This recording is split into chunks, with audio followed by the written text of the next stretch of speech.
Anyways, my name's Alasdair, for those of you who don't know me. I grew up a lot of my life in this church. Played on those first time I played drums was on this drum kit and such, and went to Sunday school here, and my parents used to help lead at the college just down the road, so we would come here, and so I've met a lot of people through this place and such, and it's definitely a part of my history and my life. So I live right now in Hamilton, and I work as an engineer up in Glenbrook at the steel mill. So that's my day-to-day life. So if you're wondering who this random guy is, that's me. Bet you can learn more if you want. So I'm going to do a very light topic today. Job, a man acquainted with suffering. So just basically a summary of the whole book as best as I can, which is a difficult task, but we'll see how this goes.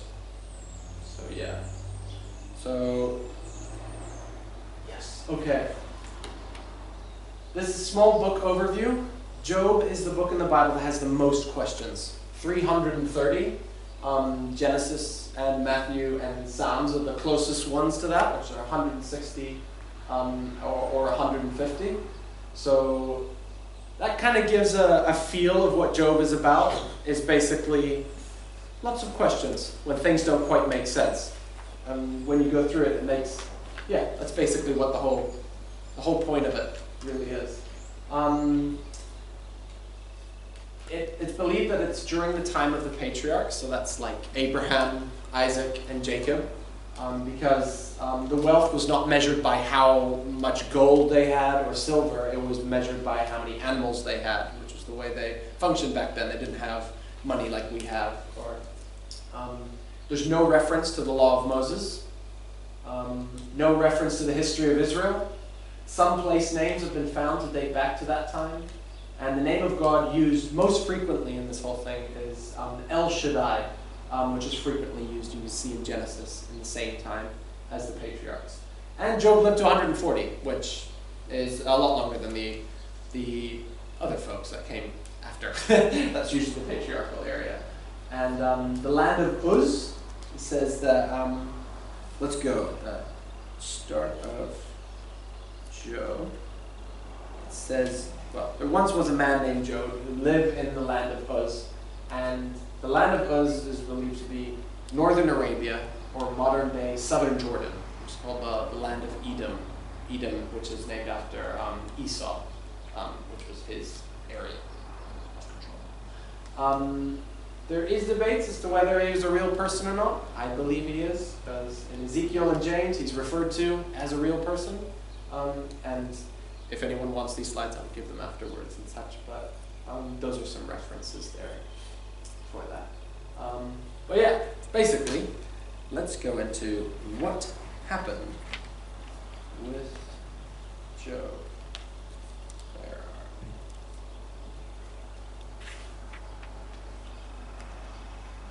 we? There we go, just after Esther. So, Job was the wealthiest man in his region. And God, we have this scene of where God actually has his throne room where he has all his spiritual entities. They're called sons of God, or B'nai Elohim, which is just another name for someone who's in direct relationship with God. And so these spiritual entities are all come together, and then this one guy called Satan, which means accuser. So it's kind of like it's his job, actually, to accuse, comes before God, and God says, you've been going back and forth throughout the land. Have you considered my servant Job? He's a righteous man above all others. Here we go. So this is verse 7 of chapter 1. And the Lord said to Satan, "From where do you come?" So Satan answered the Lord and said, "From going to and fro on the earth, and from walking back and forth on it." Then the Lord said to Satan, "Have you considered my servant Job, that there is none like him on the earth, a blameless and upright man, one who fears God and shuns evil?" Wow. I mean, that'd be pretty crazy to have God bragging about you like that, which is quite something that we get like a little visual of. And then Satan just puts forward a straightforward question. Does Job fear God for nothing? Have you not made a hedge around him, around his household, and around all that he has on every side? You have blessed the works of his hand, and his possession have increased in the land. But now stretch out your hand and touch all that he has, and he will surely curse you to your face. So it's like, yeah, you're bragging about Job, but the only reason he really is doing all this good thing is because of what he gets out of him. And that's what you've given him. So your relationship, I know you're bragging about his relationship, but your relationship to him is just transactional. As soon as you don't give him anything, he'll leave you. So that's basically the devil's or Satan's charge. And the Lord said to Satan, behold, all that he has is in your power, only do not lay a hand on his person. So Satan went out from the presence of the Lord. And from this, Job loses his children in an earthquake. I mean, I've got friends who've lost children, and just to lose one is horrific. I couldn't imagine losing all, 10 of them. Not that I know what that feels like at all. And he loses all his wealth, everything that he has, and just his wife remains. Yeah. Which is horrific. But then he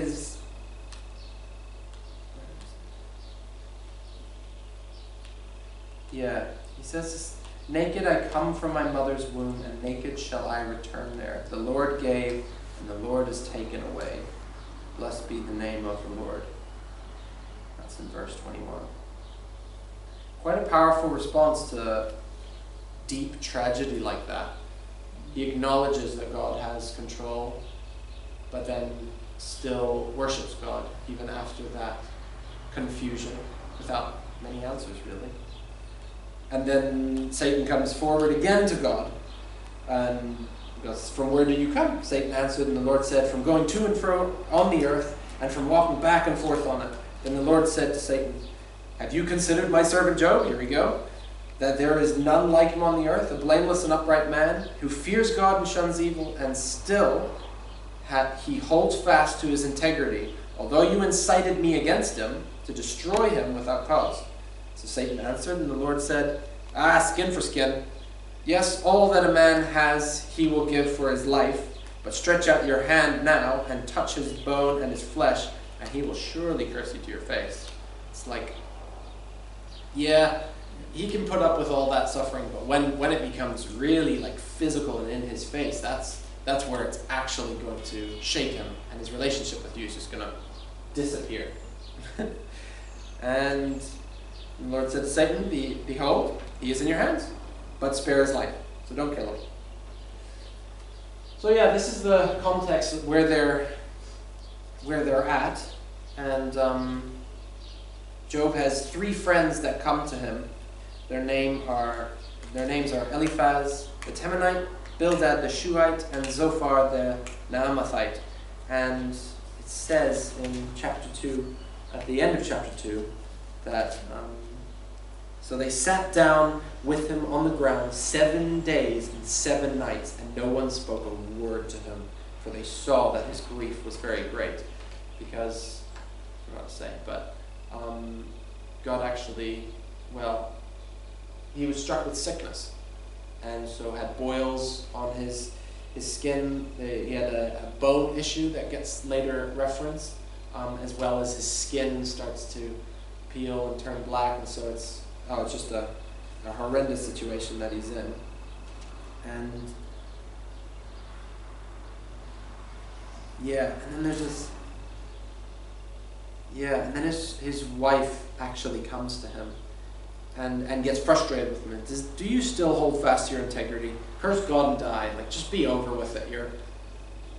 Why are you holding on to him? He's obviously not looking after you and such. So just give up on him. And his response is really powerful. You speak as one of the foolish women speaks. Shall we indeed accept good from God, and shall we not accept adversity?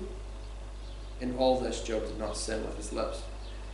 So, pretty crazy response. And it sounds really good, but then, so that's our context. And then after that, we go into dialogues and monologues of basically Job wrestling it out and his friends wrestling it through with him. And it's like an ancient debate, which is crazy to have recorded. But yeah. So maybe we'll look at this. Supporting someone in grief. I've heard some good sayings. The deeper the pain, the fewer the words. They didn't speak for 7 days, and sometimes, that's what you need to do, is just say nothing. And if you don't know what to say nothing.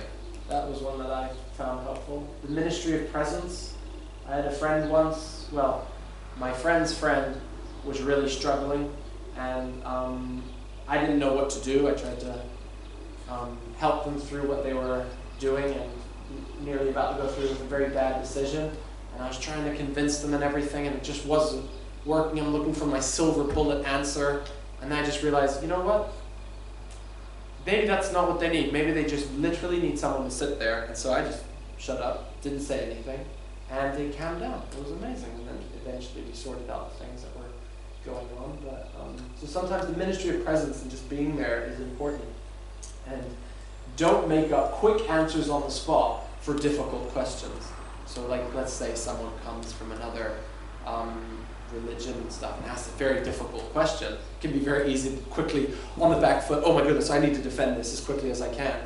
But sometimes the best is literally just, you know what, that's a hard question. I'm going to go away, think about that, and I'll come back to you on it. And rather than just on the spot. My dad has this, he probably has shared his testimony here, but he said that in a period of his life, he was what was called an evangelical atheist. So he loved finding Christians and bashing them for what they believed for quite a while. And he said there were two types of Christians. There were the ones who had all the answers. And he said they were so fun because they just tried to explain everything. You could tie them in knots and mess about with them. Then there were these ones who would just say, you know what? That is a hard question. I don't know, but I still trust Jesus. And he actually found it was those ones that frustrated him the most. And so he decided, what is it that they hold to? Oh, they read the Bible. You know what? I'm going to find things that will mess with them in the Bible. So he read the book of Luke, and a very dangerous thing to do. He came to faith after reading that. So it's quite a witness. Sometimes literally just saying, I don't know, can be one of the most powerful things, rather than actually making up an answer that's just empty. So maybe we can do a little bit of chatting, and you guys can talk to the people around you. And maybe when you were going through difficult times, what were things that people did for you that you appreciated? What were ways of showing comfort and support during those times that actually helped? So you're welcome to discuss amongst yourselves, the people around you.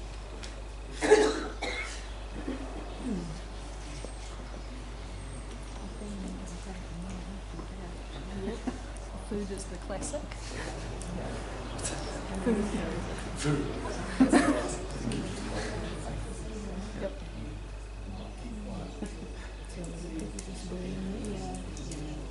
I think one of the ones that my dad had was when someone came up to him.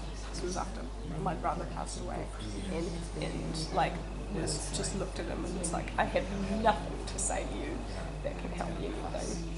And that was really powerful.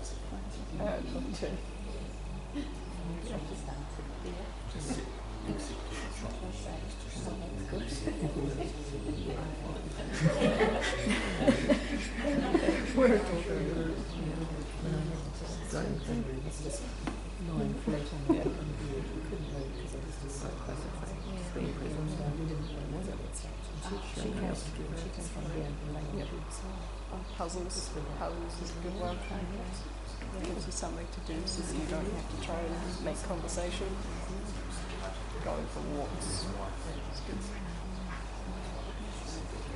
We had someone come over and offer to do all of our laundry. That was a great one. Cleaned the bathroom for us as well. She was great. Yep. Sweet.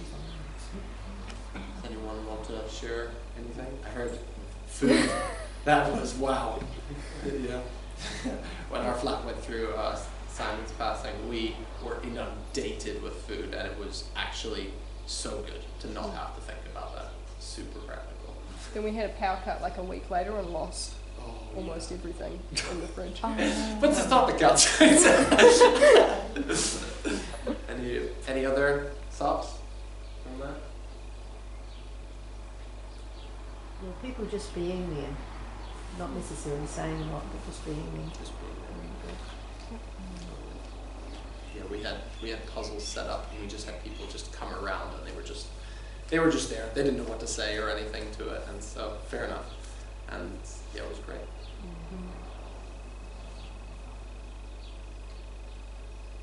Someone offered to do all the laundry and clean the bathrooms for us. That was a great one. It's crazy when you're caught up in the middle of it, you can just forget all of the things people do for you.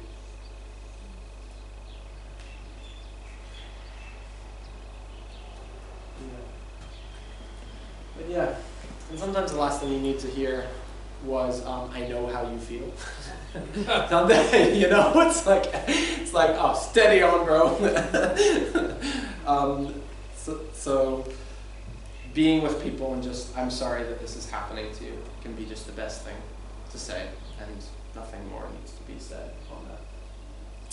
Now we're going to look into some prime examples of eventually what not to do. So we'll first look at where Job is at, and then we'll look at his friends. And firstly, Job, pain reveals what is really going on inside you.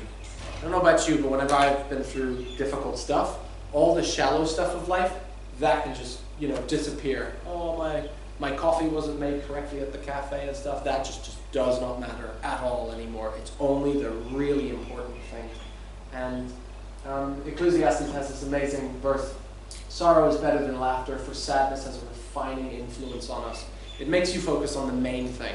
Not that you should just, be miserable all your life and just, watch sad movies and things, but that actually it's not something to shy away from. Sadness actually has a beautiful thing for us. And that's what I found. The deepest lessons that I have learned in life has been through genuine sorrow. I remember when I lost a friend over in Afghanistan, which is where I grew up. I walked down the street and was just railing at the world and people. They have no idea that my best friend was killed by terrorists. And I was losing my mind.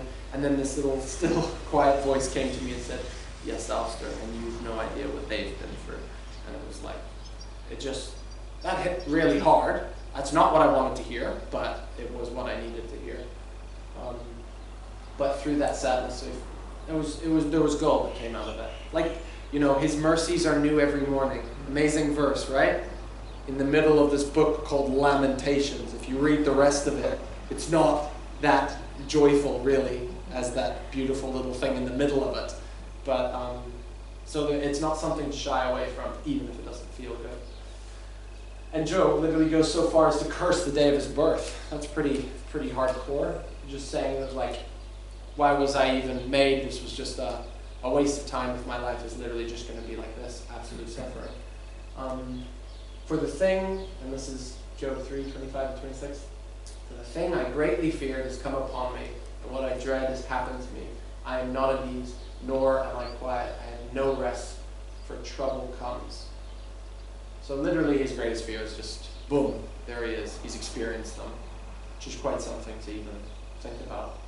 And now he's just sitting in it, and it's very painful. And then here are Job's friends: Eliphaz the Temanite, Bildad the Shuhite, and Zophar so good the Namathite. That will change. Here's Eliphaz's response.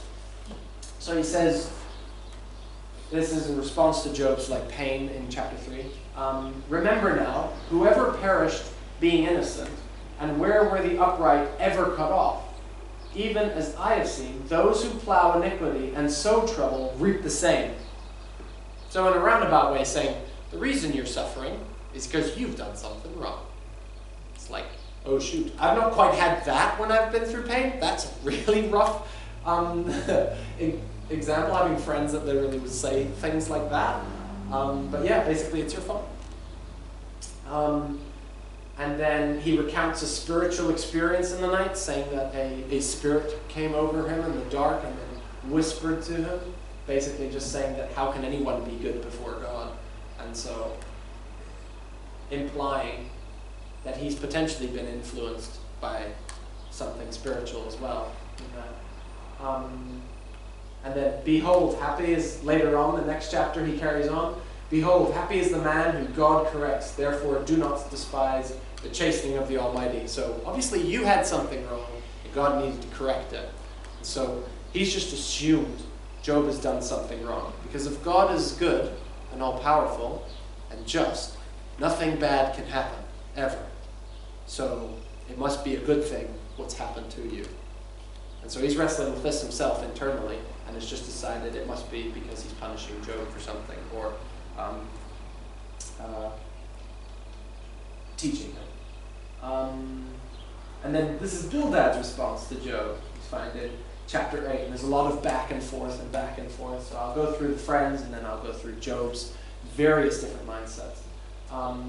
Bildad's response to Job's, if you were pure and upright, surely now he would awake for you and prosper your rightful dwelling place. So if you were a good person, you would have everything that you would want. Now, we've literally read in Job 1 and 2 that God literally says there's no man like him, upright and faithful. So it's wrong, what they're saying and assuming. But they just assume that if he was good, this wouldn't happen to him. And here's so far so good, but not so good now. So far as response to Job is, know therefore, in chapter 6, know therefore that God exacts from you less than your iniquities deserve. So he goes even a step beyond and says, you actually deserve more pain than you've got right now. And it's just like, steady on, like I'm going through some stuff. If you prepare your heart and stretch out your hands towards him, if iniquity were in your hand, you put it far away and would not let wickedness dwell in your tents, then surely you could lift up your face without spot. Yes, you could be steadfast and not fear. So he's making the same assumption as the other two. You've obviously done something wrong. That's why you are in pain. And if you would just give it up to God, repent, you'd be fine. Now, Job has many different thoughts. And this is why the book is so big and sometimes so unapproachable, because it's like poem after poem after poem after poem of him wrestling through stuff. But yeah, so we'll just go through them. Job 3, curses the day of his birth. Why am I even around? Job 6, I haven't done anything wrong. God, why? Yes, you overwhelm the fatherless and you undermine your friend. So he's just like, God, you've literally just destroyed. Like, this is not the way a friend should be with their other friend. So he's wrestling with what God's doing. Job 7, when will this all be over? If you go through it, he's definitely just like, this is just so wearisome. Please, I just wish that you would crush me and be over with it. Job 9, I need a mediator between me and God, which is interesting. It's this deep desire for Jesus. Someone to, just as two friends are in arguments with each other, need someone, a third party, to be there to help them go through it. And so he's got this cry, and the powerful thing he says, I am blameless, yet I don't know myself. I despise my life. So he's just like, as far as I know, I haven't done anything wrong. And this is where I am. This is horrific. Job 10, this is what I'd say to God if I could. I'd question him. And he goes to basically, these are all the things I've got. I'm wrestling with God against. Job 12, to his friends, okay, wise guys, it's not as if I haven't thought this through at all. So he's basically just like, you guys have all your wise things, and you think that I haven't thought about stuff. I have thought about stuff. And so he's biting back at his friends, actually, which, yeah, can happen during grief. You actually don't respond very well sometimes to friends, and they might not even say as rough things as Job's friends, but you might respond. sharply. Job 13.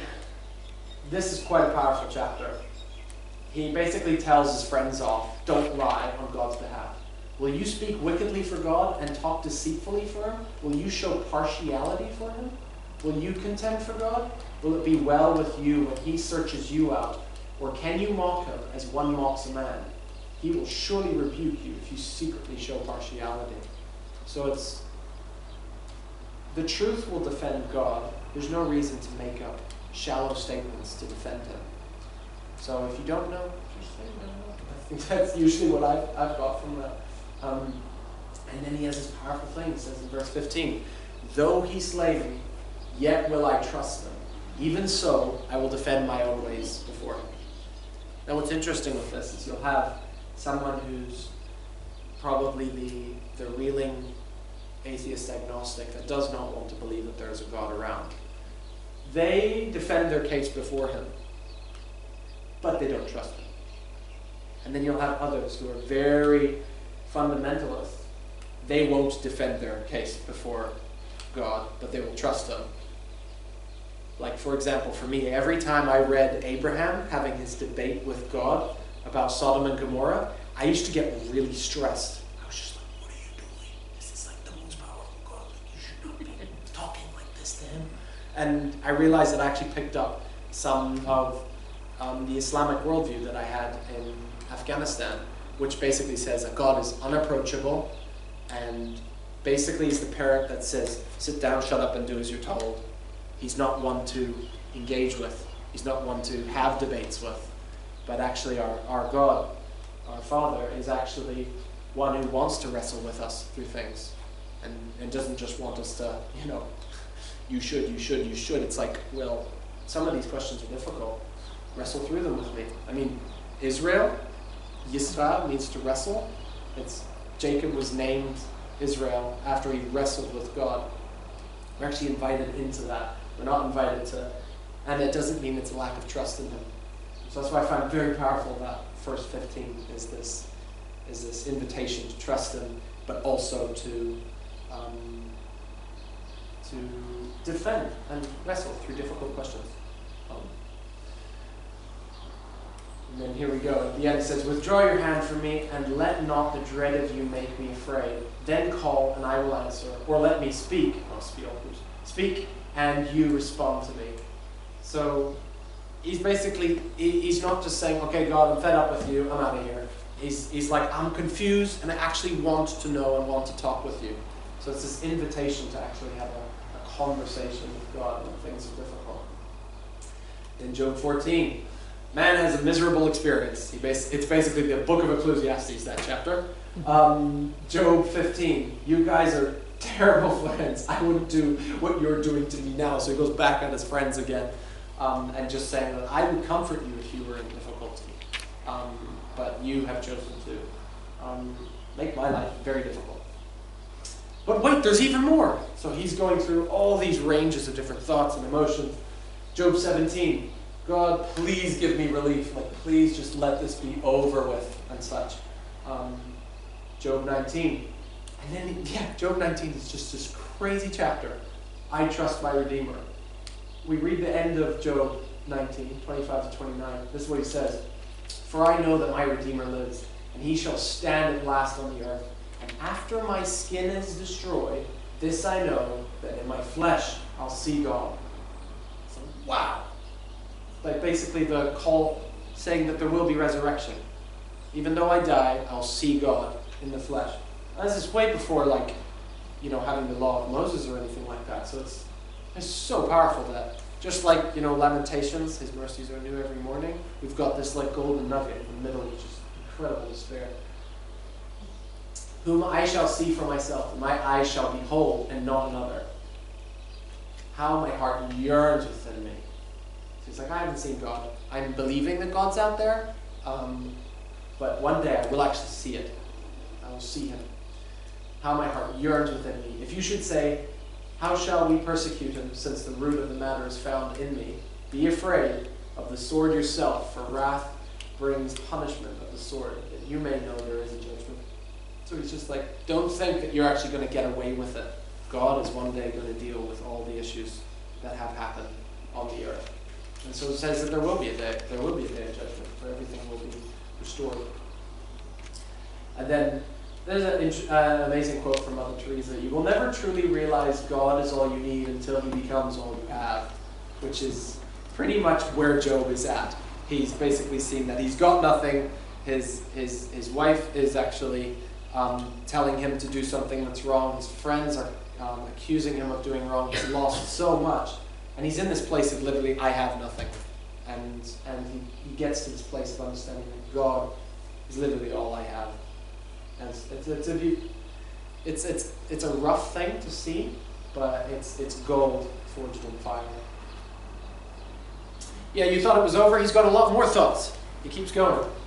Job 21, the wicked will be dealt with even if it's not today.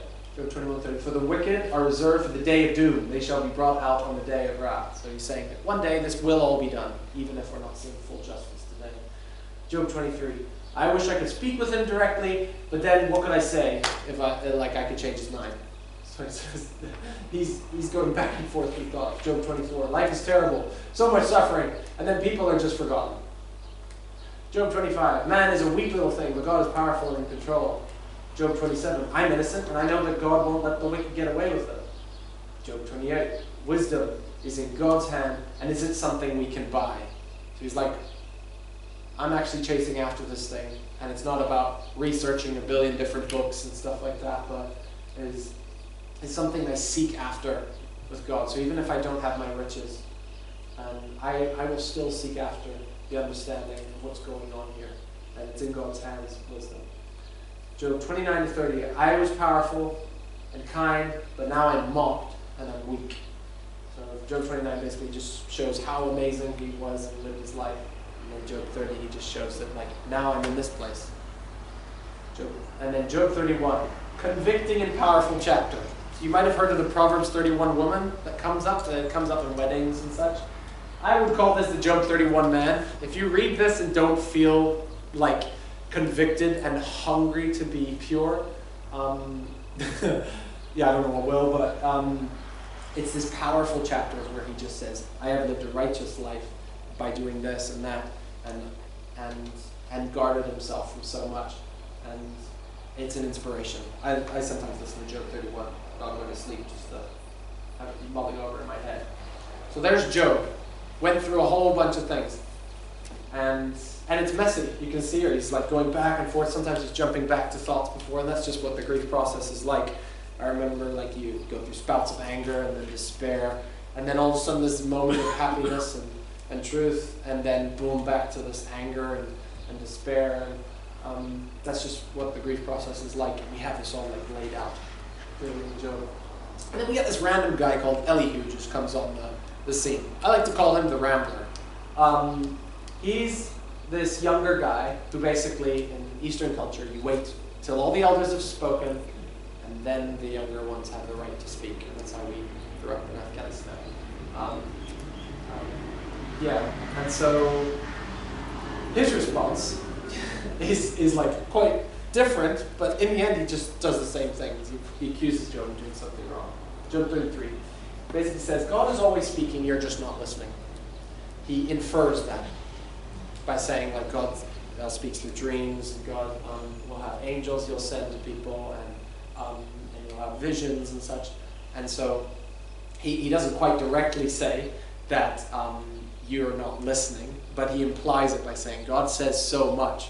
He just says, it's like, okay, why are you saying this? And it seems like he's saying, God is always speaking, you're just not listening. And that's actually quite a common thing nowadays. I've heard that around the place, that people believe that, and it ties them up. And it's like, sometimes God actually doesn't say anything on things. And we'll get to the very end of Job where you see that. God doesn't explain necessarily what's going on. He says, and then he says, truly I am your spokesman before God. I also have been formed out of clay. He's inserted himself as like this rabbi figure between Job and God. And he's like, I've heard you wanted a mediator. You know what? I will fill that role. I will be that job for you. And so you'll find this around a lot of charlatans around the world, and people who insert themselves in between God and that person in that relationship. But that doesn't mean that God doesn't speak through people and uses prophecy and encouraging from different people. But to insert yourself as you need me to get to God, that's an issue. That's an issue. So Elihu's kind of setting himself up as this type of guy. Job 37, don't you believe in miracles and that God is still working? So he's in this weird, he's like accusing him of stuff. It's so hard to read Elihu's stuff because he just says a whole lot of stuff and it doesn't sound like he's saying anything, to be honest. The first chapter is just him saying, listen to me, basically. And then, bear with me a little, and I will show you that there are yet words to speak on God's behalf. Oh wow, he's speaking on God's behalf. I need to defend God. It's like, that's where Elihu has inserted himself again. And it's just said, okay, don't talk to God, talk to me. We'll figure this out. Which I don't think a human should insert, but then sometimes God raises up prophets and says, you go and speak to those people, you go and speak to that. So that does happen.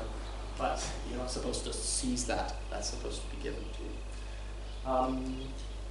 Indeed, he would have brought you out of the dire distress into a broad place where there is no restraint, and where what's set on your table would be full of riches, but you are filled with judgment, Jew the wicked, judgment and justice, the bold of you. So he literally just says the same thing as the other three things. You've done something wrong, and so righteously you are being punished.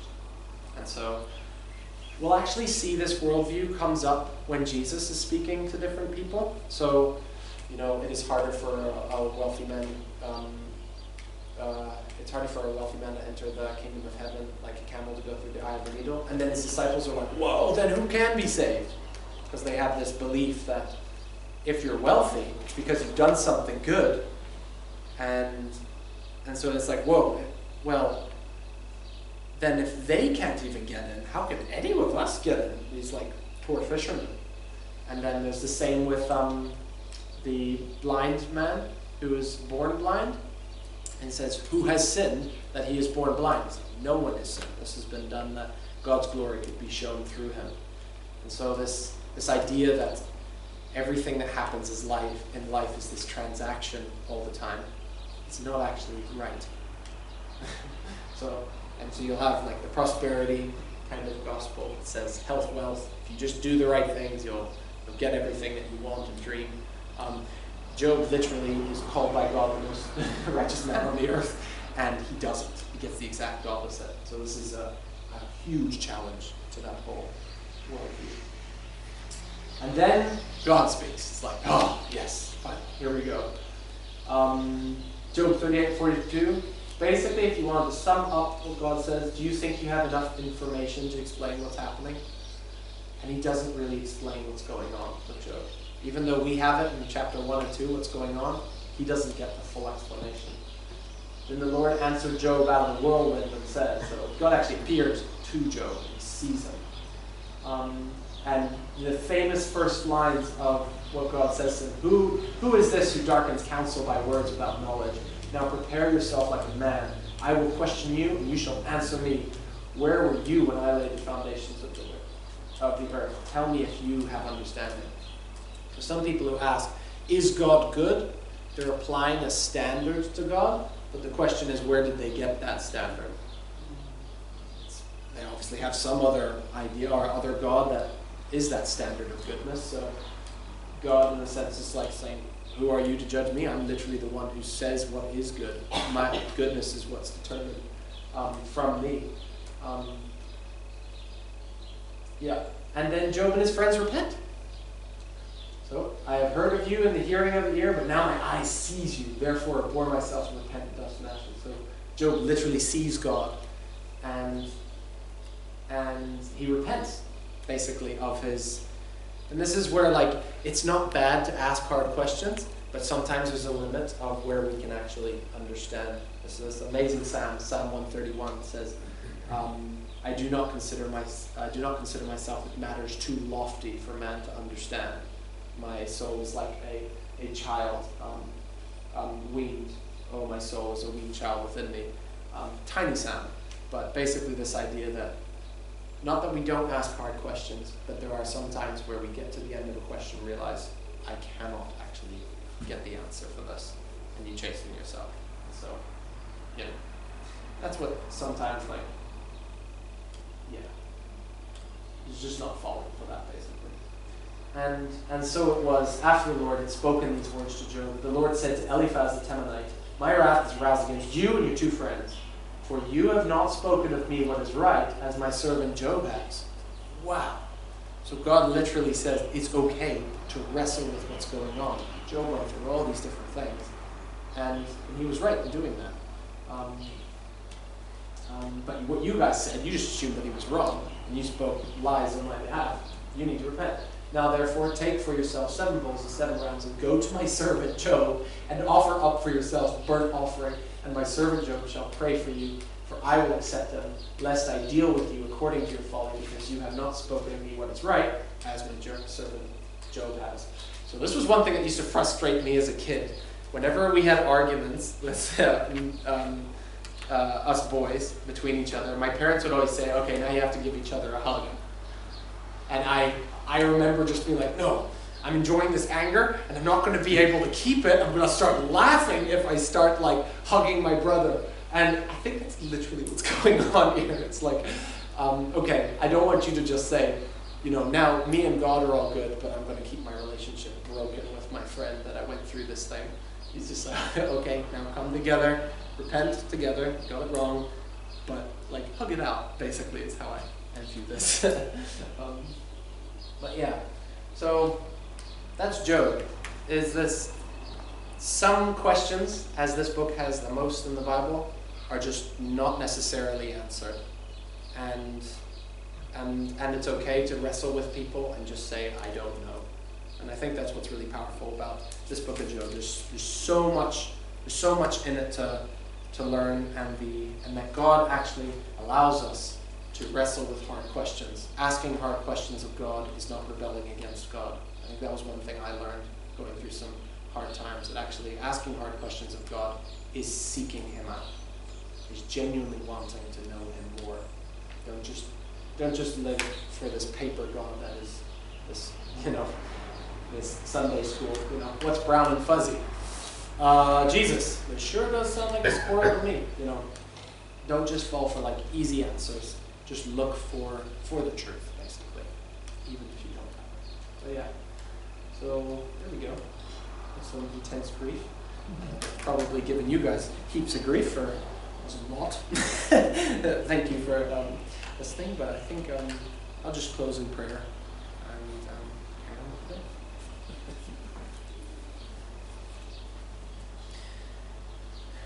Dear God, thank you so much for the amazing gift that it is that you're a God who's with us. You meet us where we're at. You don't expect us to be have all the answers and such, but that you do actually have all the answers. So God, we just pray as we go on through our weeks that you would help us in showing support for people who are going through grief, and give us there's probably a lot of hard questions that are in this room that are still being asked. I just pray, God, that you would give answers, or that you would show us the limits of our knowledge, Father. I pray. Please be with us, Father, as we go through this day. We know that one day everything will be restored on this earth.